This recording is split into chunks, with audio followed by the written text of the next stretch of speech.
ایک میں حدیث، بہت حدیثیں ہیں، میں ایک حدیث سناتا ہوں اور ایک علماء کا تجربہ بتاتا ہوں. پہلے علماء کا تجربہ سن لو.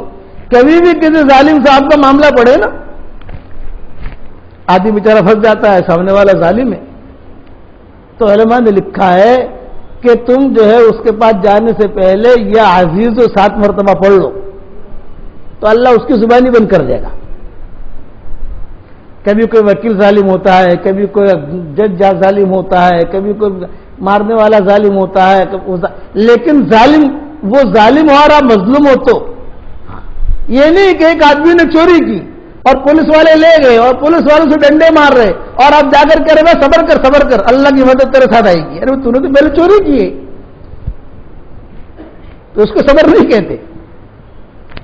سمجھے کہ نہیں کہ ایک آدمی نے چوری کی اور چوری کر کے جو پولیس والے لے گئے اس کو چوری پکڑی گئی، اب ڈنڈے میں صبر کر تو مظلوم ہے. یہ آدمی مظلوم نہیں ہے، وہ تو اس کو تو مارنا ہی چاہیے، لیکن حقیقت میں آپ مظلوم ہیں. تو یہ علماء نے لکھا ہے، یہ حدیث میں نہیں ہے کہ یا عزیزوں 7 مرتبہ پڑھ کے چلے جاؤ تو اللہ تعالیٰ سامنے والے کو جو ہے نرم کر دیتا ہے، اس کا دل نرم کر دیتا ہے. یہ تو علماء نے کہا. اور حدیث میں کیا ہے؟ حضور اکرم صلی اللہ علیہ وسلم کے پاس ایک حجاج ابن یوسف، یہ بڑا ظالم آدمی تھا، بہت ظالم. تو اس نے عبداللہ ابن جعفر کا، حجاج ابن یوسف کا ظلم تو سب جانتے ہیں، کئی صحابہ کو قتل کروایا، کئی بیواؤں کو قتل کروایا، کئی یتیموں کو قتل کروایا. سب اس کا کام ہی یہ تھا کہ اس کے خلاف کوئی بولے تو اس کو قتل کر دو. قبیلے بنی ثقیف کا تھا اور اس کا نام تھا حجاج ابن یوسف. تو کئی صحابہ کے قصے ان کے ساتھ ہوئے، حجاج ابن یوسف کے ساتھ کئی صحابہ کے قصے ہوئے. تو عبداللہ ابن جعفر ایک صحابی گزرے، ان کی ایک لڑکی بہت خوبصورت تھی اور کنواری تھی. حجاج ابن یوسف نے مانگا بھیجا بھی مجھے شادی کرنی اس لڑکی کے ساتھ. اب عبداللہ ابن جعفر بڑے پریشان. بھئی عبداللہ ابن جعفر قریش کا آدمی، قریشی خاندان، بہت اونچا آدمی، اور یہ ظالم آدمی، اور اب اس نے جو ہے پیغام بھیجا ہے. تو انہوں نے گھر میں مشورہ کیا عبداللہ ابن جعفر نے. یوں کہا بھی دیکھو 2 باتیں، اس نے جو ہے پیغام بھیجا ہے، یا تو شادی کے لیے ہاں کہو یا شادی کے لیے نہ کہو. تیسری بات تو ہے نہیں کہ یا تو قبول کر لو یا نہ کہہ دو. لیکن یاد رکھنا، اگر قبول کیا تو ظالم کے ہاتھ اپنی بیٹی دے رہے ہیں، قبول نہیں کیا تو وہ جو ہے ظلم کر کے سب کو قتل کرے گا. اس کے لیے تو قتل آسان ہے. بعض لوگوں کے لیے قتل کرنا بہت آسان ہوتا ہے.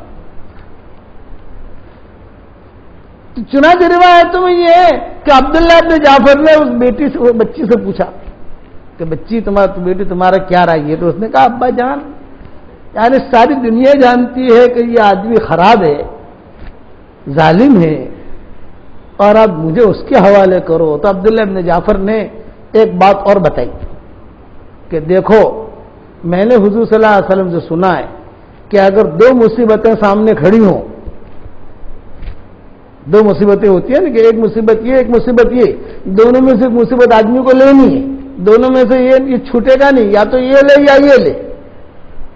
تو جو آسان مصیبت ہے اس کو لے لو. اختر احون البلیتین، جو آسان مصیبت. اب دیکھو آسان یہ 2 مصیبتیں ہیں.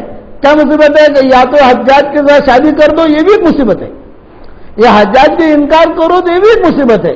لیکن شادی کرنا یہ آسان مصیبت ہے، کیونکہ تیری اکیلے کا مسئلہ ہے، تیری اکیلے کی زندگی خراب ہوگی. لیکن اگر نہ کہا تو پوری خاندان کو ختم کرے گا. اس لیے میری رائے یہ ہے کہ مانگا قبول کرو. لیکن سن بیٹی، اب حضور کی حدیث سنا رہے ہیں، سن، میں نے حضور صلی اللہ علیہ وسلم سے سنا ہے کہ کسی ظالم سے اگر تمہارا واسطہ پڑے اور اس کے پاس جانے سے پہلے یا وہ تمہارے پاس آئے تو تم یہ پڑھ لو، لا الہ الا اللہ الحلیم الکریم، سبحان اللہ رب العرش العظیم، الحمد للہ رب العالمین، یہ پڑھ لو تو سامنے والے کے ظلم سے اللہ تمہاری حفاظت کرے گا. اس لیے شادی تو ہم کر دیتے ہیں کہ اس لیے کہ اس کے علاوہ کوئی چارہ ہی نہیں ہے. شادی کا جہاں انکار کیا اس کی فوج آئے گی پورے خاندان کو ختم کر دے گی. تو شادی تو کر, لیکن جب حجاج ابن یوسف تیرے پاس پہنچے یہ دعا پڑھ لینا اور اللہ سے دعا کرنا کہ اللہ تیرے نبی نے میرے باپ کو سکھائی تھی اور میرے باپ نے مجھے سکھائی ہے, لا الہ الا اللہ العظیم الحلیم سبحان اللہ رب العرش العظیم الحمدللہ رب العالمین. یہ دعا ہے, تو لکھ لے. بیٹی کو لکھوائی, بیٹی کو یاد کروائی. اور روایتوں میں یہ ہے, یہ حدیث شریف میں آتا ہے کہ جب روایتوں میں یہ ہے کہ جب بیٹی رخصت ہوئی تو وہ روتے ہوئے رخصت ہو رہی تھی, تو کان میں باپ نے کہا تو جو ہے بالکل ناراض ہو کے مت جا, خوشی خوشی جا, اللہ کے نبی کی بات پر یقین کر کے جا کہ اللہ کے نبی نے جو بات کہی ہو کہ وہ غلط نہیں ہو سکتی.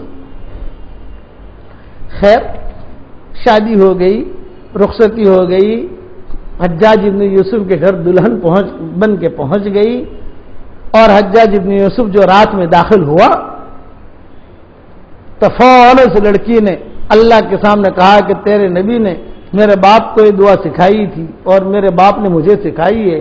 یہ کہہ کر کہا لا الہ الا اللہ العظیم الکریم سبحان اللہ رب العرش العظیم الحمدللہ رب العالمین. اے اللہ اس کے شر سے تو میری حفاظت کر, اس کے شر سے تو میری حفاظت کر. تو روایتوں میں یہ ہے کہ حجاج ابن یوسف جو داخل ہوا اور داخل ہو کر جو اس نے قرب کرنا چاہا, قریب آنا چاہا, ہاتھ پکڑنا چاہا, جو شوہر اپنی بیوی کے ساتھ کرتا ہے, تو کوئی چیز اسے دھکے دے کر گھر سے باہر کر دیتی تھی, دھکے دے کر باہر. تو حجاج ابن یوسف یہ سمجھا کہ ارے بھائی میں تو پھنس گیا, یہ اس لڑکی کے ساتھ تو جنات ہے. وہ جنات نہیں تھا, وہ فرشتہ تھا کہ میں تو پھنسا, اس لڑکی کے ساتھ تو جنات ہے, کوئی بھوت پلیت ہے. صبح ہونے سے پہلے طلاق دے دی اور یہ لڑکی صحیح سلامت واپس آئی. باپ نے کہا کیا ہوا؟ یوں کہا اس دعا کی برکت سے اللہ نے اس کے شر سے میری حفاظت کر دی. یہ ظالم کے ظلم سے بچنے کا نسخہ ہے.